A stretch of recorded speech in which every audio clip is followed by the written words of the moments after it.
Hi welcome to Hima's kitchen. ఈరోజు నేను ఎంతో టేస్టీ అండ్ ఈజీగా ఉండే కొబ్బరి లడ్డు ఎలా చేసుకోవాలో చూపిస్తాను. దానికి ముందుగా పచ్చి కొబ్బరి చిప్పలను తీసుకొని ఇలాగా తురుముకోవాలి. లేదంటే చిన్న ముక్కలుగా కట్ చేసుకొని మిక్సీలో అయినా మిక్సీ పట్టుకోవచ్చు. ఇలా అంతా తురిమి పక్కన పెట్టుకోవాలి. తర్వాత దీనికి సరిపడా బెల్లం కూడా తీసుకొని చిన్న చిన్న ముక్కలుగా కట్ చేసుకోవాలి.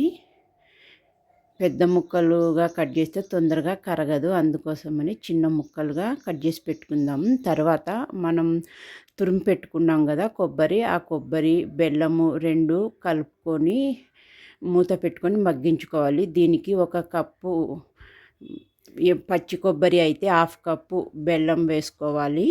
ఇలా అంతా మధ్య మధ్యలో మూత తీసి కలుపుకుంటూ కింద నుంచి పైదాకా కలపాలి. ఇలా అంతా కలుపుకున్న తర్వాత దీంట్లో ఒక స్పూన్ నెయ్యి వేసుకోవాలి. నెయ్యి కూడా ఎక్కువ అవసరం ఉండదండి. ఎక్కువ వేసామనుకో మనం లడ్డూలు చేసేటప్పుడు నెయ్యి ఇట్లా బయటకు వచ్చేస్తుంది.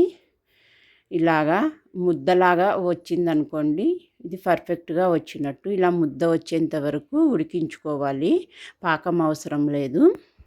ఇలా అంతా ముద్దలాగా వచ్చిన తర్వాత ఫ్లేమ్ ఆఫ్ చేసి కొద్దిగా చల్లారనివ్వాలి. గోరువెచ్చగా ఉన్న తర్వాత మనం వీటిని లడ్డూల్లాగా చుట్టుకోవాలి. ఇప్పుడు చల్లారిపోయింది. దీన్ని ఇప్పుడు మనం లడ్డూల్లాగా చేసుకుందాము. ఇదిగోనండి, ఇలాగా లడ్డూల్లాగా చిన్న చిన్న లడ్డూల్లాగా చేసుకోవాలి. అంతేనండి, ఎంతో టేస్టీ అండ్ ఈజీగా తయారు చేసుకునే కొబ్బరి లడ్డు.